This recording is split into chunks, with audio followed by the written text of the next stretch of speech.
Olá pessoal, boa noite, sejam bem-vindos a mais um vídeo. É mais um bate-papo daquele descontraído. Quem acompanha aqui no canal sabe como é que funciona. Acabei de gravar primeiro a parte ali do vídeo da época da faculdade, e aí eu queria fazer um vídeo dedicado. Vou até pegar uma água aqui. Eu queria fazer um vídeo dedicado a uma experiência muito bacana que eu tive na faculdade, tá? Que foi o meu estágio. Para quem não sabe, eu vou falar de novo, meu nome é Lambaio Bonel, eu fiz engenharia de materiais, minha ênfase ali em polímeros pela Universidade Federal de São Carlos, a UFSCar. E quando eu entrei na faculdade eu tive um choque de realidade gigantesco, que eu não falava absolutamente nada de inglês. E aí eu comecei a falar inglês. E como que eu comecei a falar inglês? Eu consegui um estágio fora do país. Então quando eu entrei na faculdade, se eu não me engano no segundo semestre, ou terceiro semestre, vi que ia ser impossível sobreviver no mundo sem falar inglês, e é que comecei a estudar. Então fiz um curso lá na época no CNA, não gostei muito, tá? Não é um método que eu gosto, mas me ajudou bastante. E eu lembro que eu estudava pelo menos ali 4 vezes por semana, meia hora, 40 minutos, 1 hora. Tá? E isso foi uma constância por uns 3 anos. E aí eu consegui aprender pelo menos um básico intermediário ali para conseguir me virar. E como é que eu consegui o estágio fora do país? Eu me interessei, na verdade, por um convênio que tinha na época, que era o Dema Brafitec. Eram alguns intercambistas que iam para a França, lá em Grenoble, e eu acabei não conseguindo eu nem tentei, na verdade, acho que eu nem me inscrevi, porque eu não falava nada de inglês. Eu acho que era bom se falasse um pouquinho de francês, tinha questão de notas, alguns professores que já tinham alguns alunos ali em iniciação científica, que já tinham alguns projetos em andamento, e essas pessoas acabavam conseguindo. E como é que eu fiz? Qual que foi o meu caminho?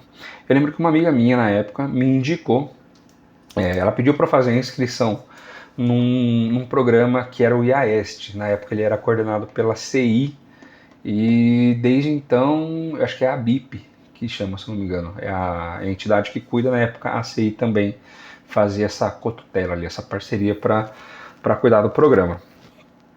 E ela falou, poxa, se inscreve lá, porque eu ganho os pontos e me ajuda pro estágio, não sei o quê. E eu fui lá, me inscrevi, paguei uma taxa de inscrição que tinha na época, acho que foi R$70, alguma coisa assim.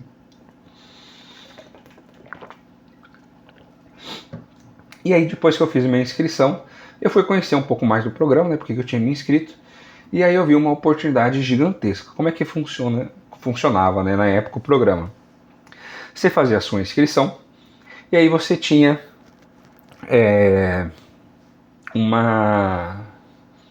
algumas maneiras de pontuar. Então você ia acumulando pontos, e aí você era, com esses pontos, classificado num ranking, e aí essas pessoas escolhiam depois as vagas. Tá? Eu já vou explicar direito como é que funciona.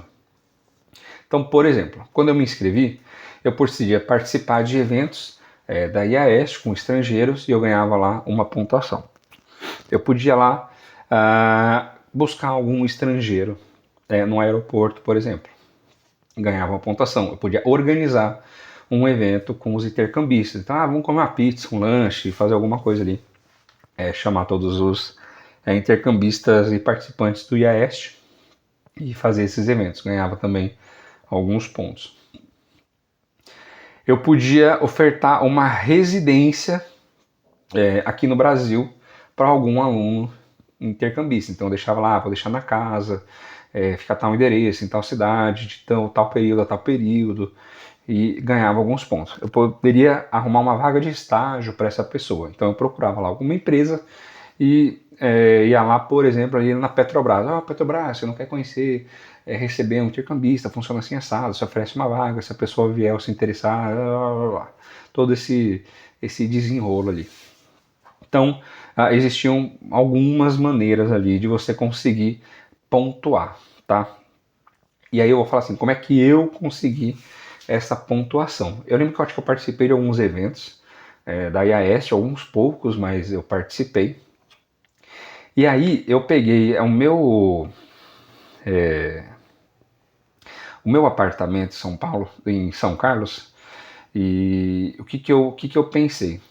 Na época, como eu ia ficar só 6 meses de estágio, eu pretendi ir para fora e acabou dando certo, era mais caro eu fazer uma mudança, rescindir o aluguel e depois fazer a mudança de volta do que manter alugado 6 meses, porque eu dividia apartamento. E aí o que que eu fiz? Eu peguei esses 6 meses e consegui ofertar 3 casas, 3 lugares para a pessoa morar em, a cada 2 meses, né? Então peguei 2 meses, 2 meses, 2 meses e ofertei, né, essas moradias. Então fiz algo assim, ó, é, eu ia, né, estagiar mais para frente, né? Então ó, setembro e outubro tem uma moradia, né? Agosto, setembro, por exemplo, eu tenho uma vaga, a segunda vaga outubro e novembro, a segunda vaga dezembro e janeiro, por exemplo. Então a cada 2 meses, que era o mínimo que o programa pedia, eu ofertei 3 moradias, pontuei 3 vezes ali relacionado a cada moradia.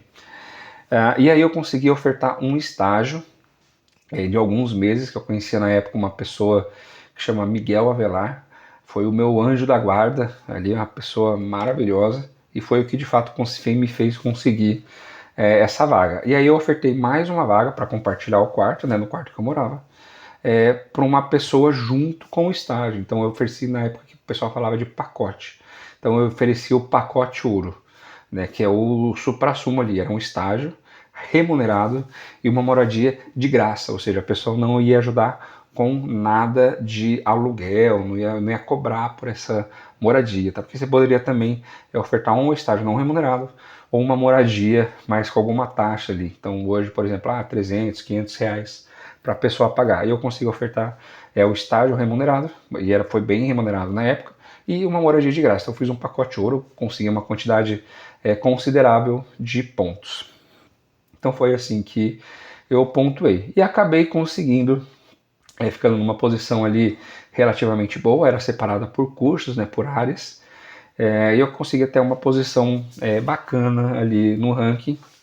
E depois você escolhia 10 opções de vagas. Então essas vagas eram divulgadas e aparecia a descrição da vaga, país, duração, salário, como se fosse uma ficha de emprego ali extremamente transparente, e você aplicava para essas vagas, tá? E da onde que são essas vagas? São pessoas no mundo inteiro fazendo como eu fiz, ofertando moradia, ofertando vaga, conseguindo estágio, e essas vagas eram depois barganhadas ali num evento global da IAS. Então, se os estudantes ali do Brasil conseguissem, por exemplo, 200 vagas, o Brasil comprava 200 vagas fora do país. Então, trocava, essas 2 vagas aqui, eu ofereço ali para a França, e a França pega uma aqui, os Estados Unidos, e no mundo inteiro, tá?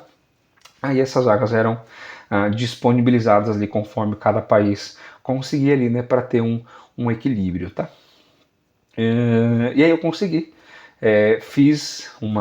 Apliquei para algumas vagas, se não me engano, acho que a terceira ou quarta opção que eu escolhi acabou dando certo. E aí eu passei 7 meses praticamente morando na Suécia, trabalhando lá e ganhando o meu dinheirinho, tá? Na época foi uma coisa bastante complicada, porque eu lembro que eu trabalhava de garçom, depois eu fui trabalhar na área de paraquedismo lá de Boituva, eu dei aula particular, eu fiz um monte de coisa para conseguir juntar um dinheiro para essa viagem. Tá? No final meu pai acabou me ajudando com a passagem, se eu não me engano, acho que ele parcelou no cartão, e aí o resto foi por minha conta ali, o primeiro mês aqui fica mais difícil, né? Você tem alguns gastos com a viagem. E aí lá eu tive o meu salário. Então, só para ter uma ideia, na época eu ganhava 1.400 euros para fazer o estágio. A empresa me ofereceu uma casa ali que eu pagava acho que 180 euros de aluguel. Eu gastava ali mais ou menos 150 euros, 150, 200 euros por mês de comida. Pagava uns 100 euros de imposto, mais ou menos. E aí esses 400 euros que eu gastava por mês, todo o resto me sobrava. Então, de fato, me sobravam 900 euros ali por mês, 800, 900 euros todo mês. E aí eu aproveitei para viajar. E aí eu conheci um monte de lugar bacana. Então foi uma coisa assim de... na época eu conheci acho que uns 14, 15 países, alguma coisa assim. E isso foi uma experiência cultural muito bacana que eu tive. Se você tiver a oportunidade de fazer um intercâmbio, faça um intercâmbio. Na época eu não falava muito bem inglês. Aprendi na marra, tá? Todo mundo na Suécia fala inglês, literalmente até hoje, se você for lá. Qualquer classe social, qualquer tipo de pessoa, qualquer região que você for, as pessoas falam inglês muito bem na Suécia, tá? E não só inglês. Muita gente ali fala dinamarquês, norueguês, alemão, francês, espanhol, tá? É um pessoal que preza muito ali, conhece muito diversas línguas, tá? Então, não foi uma barreira linguística que eu tive, foi na verdade uma oportunidade ali de, de aprender o inglês, tá? Foi uma experiência muito bacana. E um ponto aqui legal é a cultura. Quando a gente fala de cultura, eu posso até fazer mais vídeo sobre isso, que é muito gostoso falar dessa parte da minha vida ali, né? Não que tenha sido simples, tudo fácil, mas foi muito bacana. Até uma curiosidade aqui, né? Como eu acho que se alguém estiver vendo esse vídeo aí que já trabalhou comigo, o pessoal sempre fala assim, né? Que eu sou uma pessoa, eu sou quase o Ronaldinho Gaúcho da engenharia, né? Que eu sou uma pessoa de fato muito aleatória. Então, assim, até na época da faculdade, quem viu o primeiro vídeo lá, né? Fui monitor, né? Então, eu trabalhei na escola. Depois quando eu fui para a faculdade, fiz iniciação científica, aí eu fui tutor, aí trabalhei de garçom em festa de formatura, virada a noite inteira. Aí depois fui ser caixa, receber as vagas de avião lá numa área de paraquedismo, em Boituva, né, que eu fui criado lá, meus pais são de lá. Aí eu fui para a Suécia, aí eu já fiquei na rua, em Estocolmo, 3 horas da manhã, fiz amizade com um senhor ali de quase 90 anos, que era professor de inglês da Inglaterra. E aí a gente entrou numa balada, e assim, então tem essas histórias assim, né? Fiquei sem reserva de hotel, de hostel, lá na Áustria, em Viena, passei a noite, literalmente, horrível, horrível. Passei a noite ali na rua, né? Invadi, né? Entrei num prédio que estava aberto, dormi na escada, fiquei com medo da polícia pegar, consegui achar um bar que me fez um chá de laranja ali às 2 horas da manhã, fiquei até o bar fechado, depois fiquei na rua mesmo, dormi na rodoviária. Né? Em Estocolmo eu fui expulso da estação de metrô, da rodoviária, da estação de trem, e depois acabei ficando na rua também por um bom tempo com aquele senhor que era professor de inglês. Assim, são histórias ali que a gente vai acumulando com a vida, da vida. Eu até comentei uma vez com o pessoal que uma vez acho que eu vou fazer um vídeo só para contar essas histórias, tá? Tem umas histórias ali bem bem cabeludas que eu não vou contar agora, não só por causa não só da viagem em si, mas da minha experiência profissional. Algumas histórias muito interessantes e algumas histórias muito estressantes, assim, né? De assédio moral, de perseguição, assim, de umas coisas que às vezes a gente conta, parece que é só filme, né? E aí eu fui paraquedista depois, foi um monte de coisa. E aí o pessoal fica brincando às vezes que eu sou o Ronaldinho Gaúcho da engenharia, porque eu literalmente já fiz de tudo, frequento qualquer tipo de lugar, tem umas histórias bem aleatórias. Mas, voltando pro vídeo. Quando a gente fala de cultura, a gente só percebe essa diferença cultural quando a gente chega num determinado local. Então, quando a gente fala assim, a cultura da Europa é diferente, a cultura dos alemães são diferentes, a cultura dos Estados Unidos, a cultura do México, a cultura latina, cada um é de um jeito. E de fato é. E é muito difícil você explicar o, o que é de diferente na cultura, tá? E aí eu vou contar algumas histórias aqui da Suécia, tá? As histórias do bem, sem constranger ninguém. Pode deixar as crianças na sala ali. De como que a gente percebe esse choque cultural. Quando eu cheguei na Suécia, eu cheguei. Eu não consegui avisar que eu estava chegando, confirmar o horário que eu ia chegar. E eu lembro que eu cheguei depois de quase 2 dias de viagem, né? Não sei quantas horas. Eu cheguei numa cidade. Eu peguei um voo, eu fui até Madrid, eu peguei um outro voo até Estocolmo. E o que aconteceu? Quando eu cheguei em Estocolmo, eu tive meu primeiro choque de eu preciso chegar na minha cidade, eu não tenho a passagem comprada e eu sei que eu vou de trem, mas eu não sei como compra, quanto custa, sei nada. E aí eu precisei de fato falar inglês. E aí o primeiro choque cultural que eu tive foi o seguinte: eu achava que eu não falava inglês, mas eu falava. Então, assim, às vezes a gente acha que a gente não tem inglês fluente, que a gente é muito sotaque, a gente não entende nada, mas no dia a dia a gente consegue entender. E aí eu consegui achar e entender como é que eu fazia para pegar um trem até a minha cidade. E quando eu cheguei para comprar o trem, eu lembro que eu comprei o trem assim a 10 minutos do trem partir. E eu tava cheio de mala, tava com duas malas, uma ou duas malas, que foram duas malas gigantes, mochila, cansado, com fome. E eu falei, nossa, eu quero ir desesperadamente para onde eu tenho que ir. E aí eu já comprei a passagem e entrei no trem. Só que, nesse período, quando eu chegasse no aeroporto, eu tinha combinado que eu ia avisar o pessoal que eu estava chegando na cidade. E aí eu não consegui avisar e eu acabei chegando lá sem ninguém saber. E então foi o primeiro tchan que eu tive foi. Eu falava inglês, eu achava que eu não falava, mas na época eu já falava. Falava mal com sotaque, demorava para entender, mas eu falava. Deu pro que eu precisei ali na hora eu falava. E aí eu peguei um trem de Estocolmo e eu fui. Quando eu comprei o trem, eu comprei uma passagem até uma cidade próxima que chamava Hudiksvall. E nessa passagem já incluía um ônibus dessa cidade de Hudiksvall até Iggesund, que é onde eu ia morar. Só que eu não sabia, eu achei que eu tivesse comprado só o trem. E de tanto ver mapa, foto, o trem ele passou no meio da cidade, na estação de trem, inclusive, dessa cidade, Iggesund. E ele parou depois. E aí eu pensei, eu falei assim, eu acho que eu comprei errado ou não me expliquei direito, e eu fui para uma cidade além. Falei, tudo bem, eu vou pegar um ônibus, né, ver como que eu volto para aquela cidade ali, que era perto, ali é 20 minutos, meia hora, e eu volto para lá. E aí quando eu saí cheio de mala no trem, eu lembro que eu encontrei um morador de rua, e esse morador de rua, ele viu que eu estava completamente perdido, e ele ofereceu ajuda. Só que ele ofereceu ajuda falando inglês. E falando inglês muito bom. Tá? Então é assim, mais um choque cultural. Né? Acho que o segundo, no Brasil a gente tem essa coisa de ter medo de morador de rua, achar que é assalto, achar que é um monte de coisa e de fato, por vezes ali a gente vive num país que em algumas regiões são complicadas.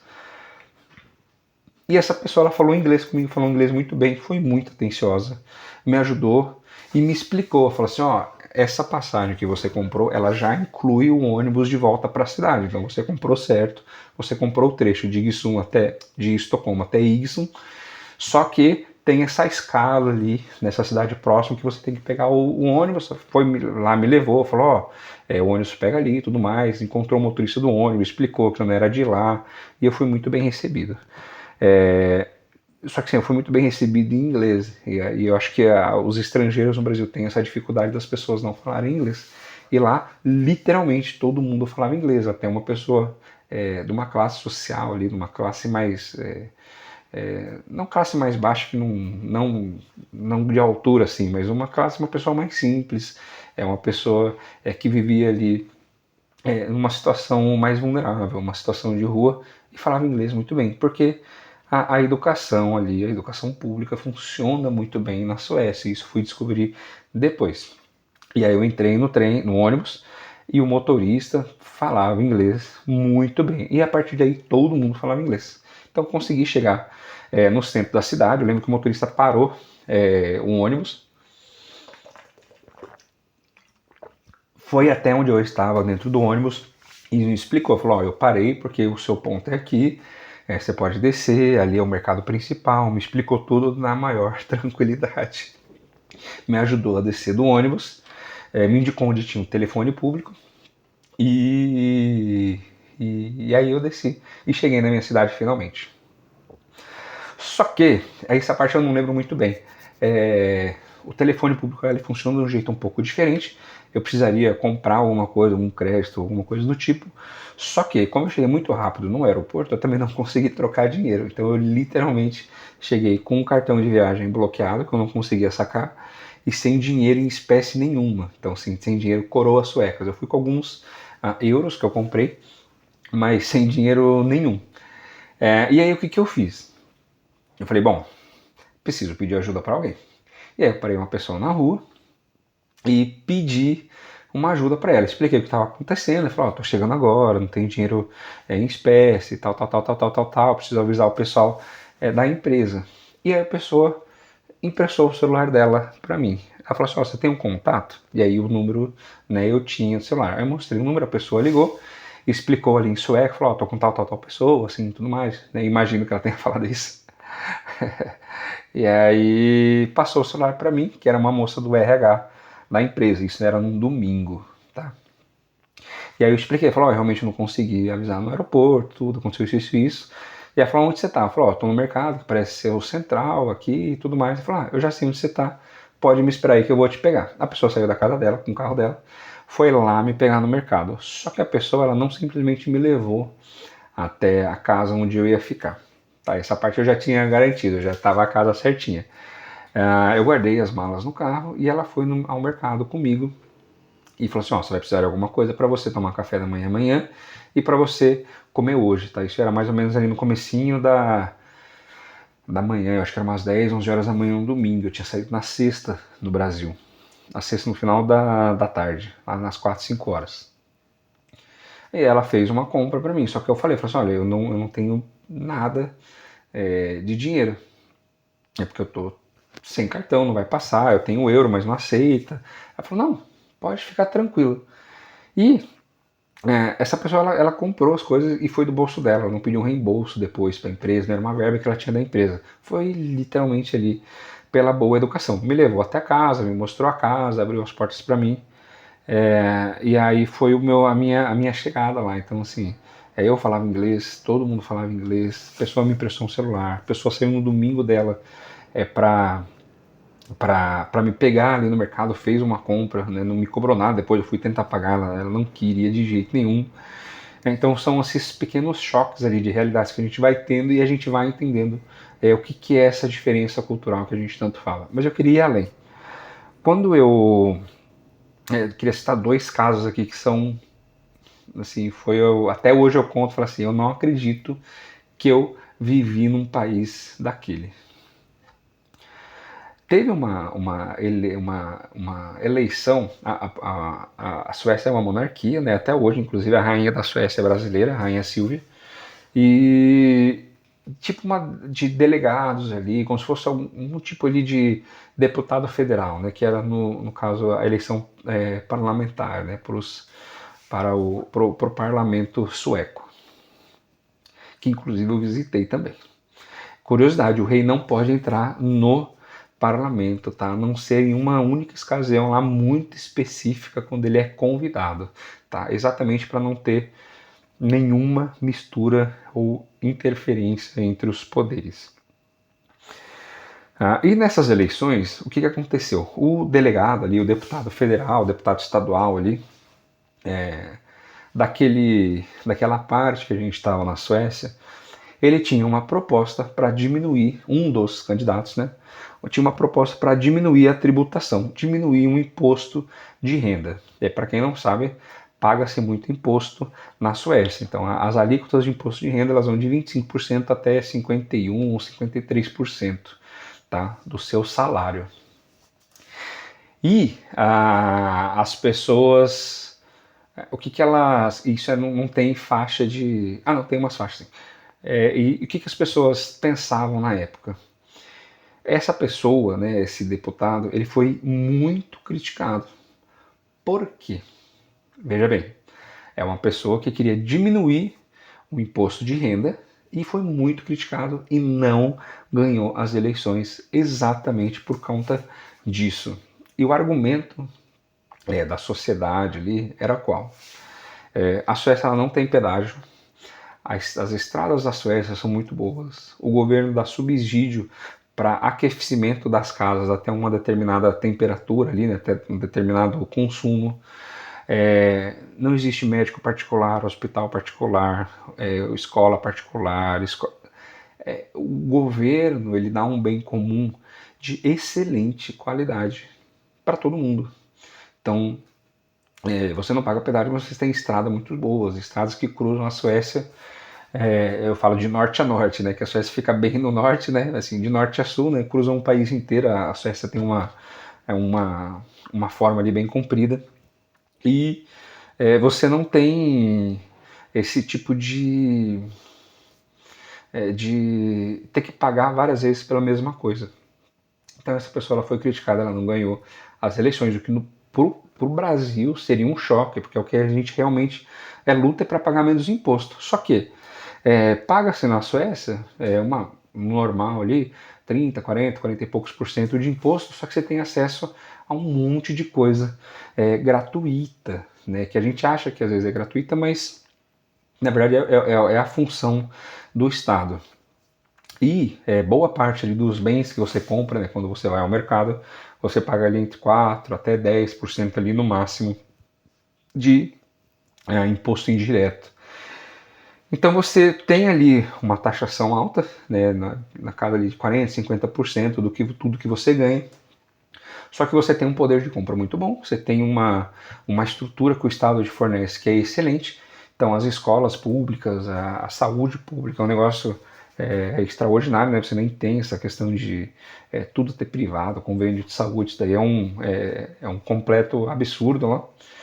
E então você tem esse choque cultural assim, de você propor uma diminuição do imposto e ser ruim, sim, você ser criticado e não ter esse tipo de populismo, né? Eu achei isso até hoje assim, né, é bem interessante. No Brasil ali você tem uma carga tributária que às vezes parece ser baixa, mas é uma carga tributária insana, né? Então, quando você tem ali imposto, uma alíquota efetiva, né, que você paga do seu imposto de renda, por mais que seja 27,5%, né, a alíquota efetiva mesmo, ela vai ficar na casa de 10, 20%, né? Então, colocando ali 15% do imposto, só que de tudo que você compra, você tem mais 30, 40%, então só aí você já tem uma tributação de todo o seu salário, 50% vai ficar para o governo.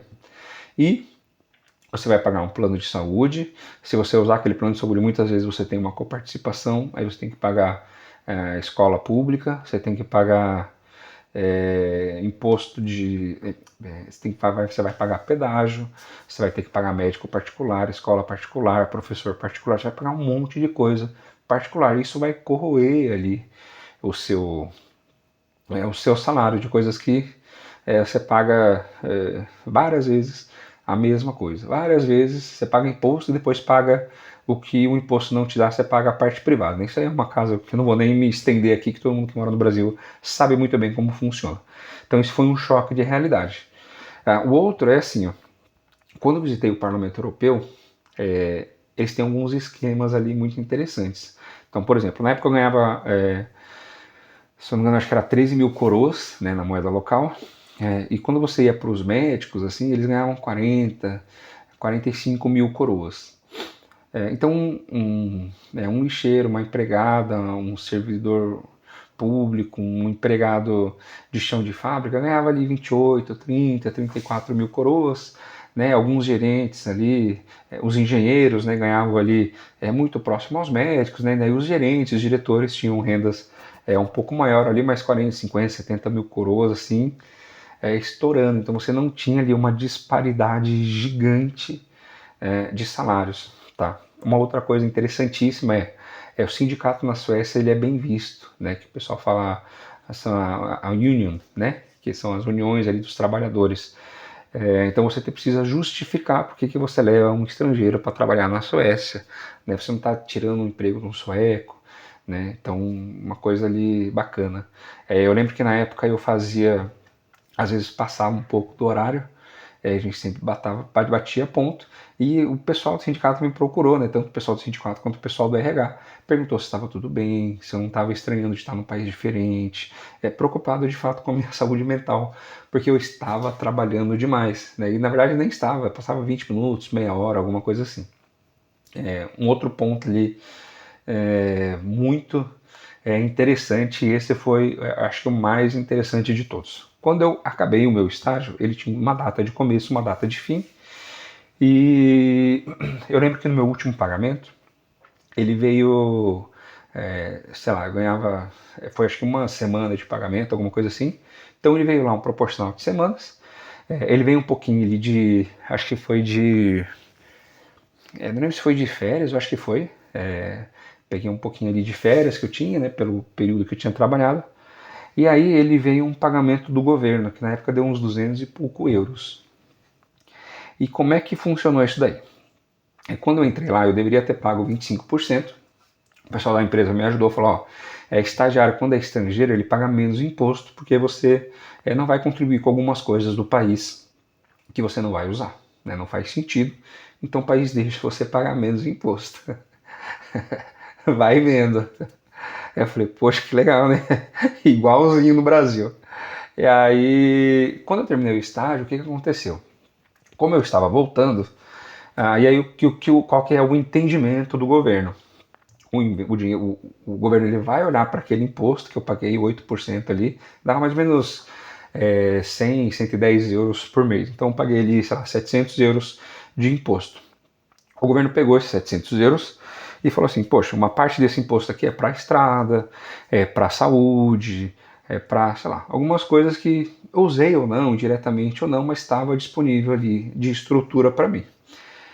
Só que o governo olhou para uma parte desse dinheiro e fez assim, falou, ó, um percentual disso daqui é para você, é destinado para os nossos adolescentes fazer faculdade. O Alan não vai fazer faculdade, então vamos devolver esse dinheiro para ele. Ó, tem uma parte aqui que é da aposentadoria, né, como se fosse o INSS ali. É dedicado para ele se aposentar e ele pagou esse dinheiro. Não, mas se ele não vai se aposentar, o que a gente vai fazer com esse dinheiro? Não tem nada para fazer com o dinheiro, vamos devolver pro Alan. E aí veio lá uns 200 e pouco euros a mais. Eu lembro que eu questionei.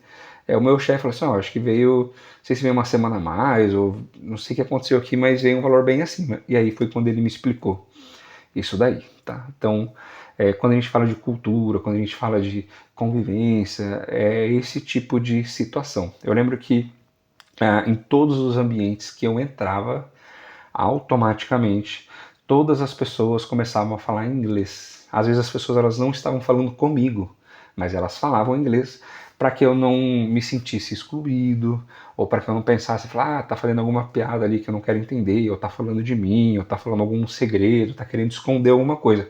Então, pela boa convivência, pela educação, as pessoas começavam a falar inglês apenas pela minha presença. Todas as reuniões eram feitas em inglês, né? Óbvio, né, que aí eu participava, mas até algumas visitas que eu tive, que eu participei, então eu fiz. Eu lembro que na época a gente recebeu uma estrategista de marketing que era de um outro departamento, alguma coisa assim. E aí na hora da reunião me chamaram, falaram assim, você não quer participar? Acho que é bacana para você conhecer um pouquinho da estratégia, né, do marketing, da comunicação da empresa. E aí me chamaram. Essa reunião ela começou em inglês, ela começou em sueco, perdão. E aí eu lembro que na época o meu chefe falou assim, olha, desculpa, escrevi, e já falando inglês, falou, pô, me desculpa, a gente esqueceu de te avisar, a gente tem o Alan aqui, ele é intercambista, que queria participar da reunião, mas ele não fala sueco, então se pudesse fazer reunião em inglês, e a moça começou, não, tudo bem, poxa, desculpa, eu não sabia, e tocou o barco. E aí fez ali reunião de 1, 2, 3 horas em inglês. E eu não estou nem falando pelo fato da pessoa falar ou não inglês, porque na época eu já estava acostumado que todo mundo falava. Mas a questão é assim, é a educação, é a cultura do respeito ali que as pessoas têm. Considerando que tem uma pessoa que é de fora, assim, tem todo um cuidado ali, é uma parte cultural ali que é muito diferenciado, tá? E eu estou falando da Suécia, obviamente, porque eu morei lá um tempo, mas eu tenho certeza que quem foi para o México, para os Estados Unidos, para a Austrália, para a França, para a Rússia, para a China, Japão, vai ter muitas histórias do mesmo tipo. Tá, aqui eu quis trazer apenas algumas histórias sobre essa parte da minha vida, mas é bacana, assim, é bem interessante. Eu gosto muito de falar sobre isso porque foi uma parte muito bacana ali da minha vida. Tudo bem? Por hoje é só, sem mais delongas. Eu vou ver aqui a questão da. Apontei todos os pontos aqui mesmo, né? Apontei todos os pontos, foi ótimo. Coloquei todos os pontos que eu gostaria aqui de trazer para vocês hoje, tudo bem? Deixa um joinha no vídeo se você gostou, comenta, compartilha, manda no grupo ali, que dá uma força muito bacana aí no canal. Se você estiver gostando, comenta. Se você não estiver gostando, vai lá no meu LinkedIn, manda uma mensagem privada, né? Não vai falar mal de mim aqui nos comentários do YouTube, né? Por favor. Brincadeira, pode falar mal também e dar dicas que a gente vai mudando ali, vai construindo isso aqui juntos. Tudo bem? Muito obrigado e até o próximo vídeo de bate-papo.